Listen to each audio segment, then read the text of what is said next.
कृष्णा। राधे राधे दोस्तों, वीरवार के दिन व्रत करना, कथा सुनना बहुत ही जरूरी होता है। वीरवार का दिन गुरु भगवान का दिन होता है, बृहस्पति महाराज का, और माता लक्ष्मी जी और बृहस्पति जी की कृपा प्राप्त करने के लिए, अपना जीवन सुखमय बनाने के लिए एक बार कथा अवश्य ही सुने। इस वीडियो में हम आपको कथा सुना रहे हैं। कथा आप चाहे व्रत करें या ना करें, लेकिन एक बार अवश्य ही सुन लें। एक छोटी सी लड़की की कहानी। एक छोटी सी लड़की थी। वह गुरुवार के दिन पाठशाला जाती तो मुट्ठी में जौ भर कर ले जाती और पाठशाला के मार्ग पर उन जौ को बिखेरती जाती। पाठशाला से आते समय वो सब जौ सोने के हो जाते, उन्हें बीन कर घर ले आती। इस तरह से उनके घर का गुजारा चलता था। उसके पिता उन सोने के जौ को बेचकर ही घर का गुजारा करते थे।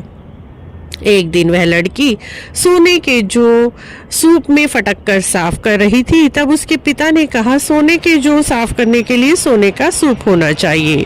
अगले दिन गुरुवार था। उसने बृहस्पति महाराज से प्रार्थना की कि उसे सोने का सूप मिले, और अगले दिन उसे सोने का सूप मिला। एक दिन वह सोने के सूप में सोने के जौ फटक कर साफ कर रही थी। उसी देश का राजकुमार वहां से गुजरा और उस लड़की के कार्य को और रंग रूप को देखकर उस पर मोहित हो गया। घर जाकर आसन पाटी लेकर पड़ गया। बिना अन्न जल के उसे कई दिन हो गए। राजा खुद अपने बेटे को मनाने आए। पूछा कि राजकुमार, तुम उदास क्यों हो? क्यों अन्न जल त्याग कर दिया है? तब लड़के ने कहा, मैं तो उसी लड़की से विवाह करूंगा जो सोने के सूप में सोने के जौ साफ कर रही थी। राजा ने कहा, तुम उस घर का पता बता दो, अवश्य ही हम तुम्हारा विवाह उससे करा देंगे। राजा उस लड़की के पिता के पास गए और उनकी लड़की का हाथ मांगा। ब्राह्मण देवता ने बड़ी खुश होकर राजकुमार से अपनी लड़की की शादी कर दी। लड़की की विदाई होते ही उनके घर दरिद्रता का निवास हो गया, क्योंकि वह तो लड़की के भाग का ही खाते थे। गुरु महाराज की कृपा से ही उनके यहाँ धन था।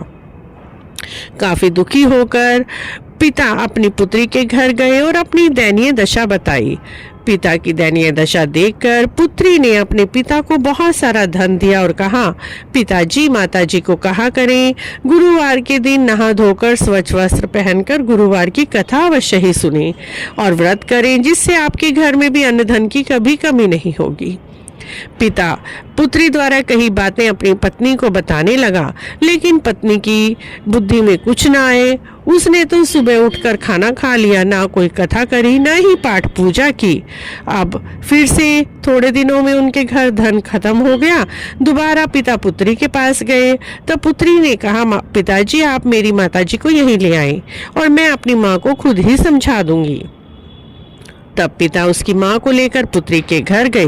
पुत्री अपनी माता को समझाने लगी, लेकिन माता की समझ में कुछ न आया। एक दिन पुत्री को बड़ा ही गुस्सा आया और रात को उसे कोठरी में बंद कर दिया। सुबह नहला धुलाकर स्वच्छ वस्त्र पहनाकर पूजा पाठ कराई, कथा सुनाई, जिससे उसकी माता की बुद्धि भी निर्मल हो गई। वह भी हर बृहस्पतिवार को कथा करने लगी, पूजा पाठ करने लगी। उनके घर भी अन्न धन पुत्र की प्राप्ति हुई। जो भी इस कथा को पढ़ते हैं, सुनते हैं, हुंकारा भरते हैं, उनके घर कभी भी दरिद्रता का निवास नहीं होता। उनके घर अन्न धन की कभी कमी नहीं होती। मित्रों, इस कथा को आप हर गुरुवार को अवश्य ही सुने। कथा अच्छी लगी है तो चैनल को सब्सक्राइब करें, लाइक करें, वीडियो को शेयर भी करें। कमेंट बॉक्स में जय बृहस्पति महाराज अवश्य लिखें।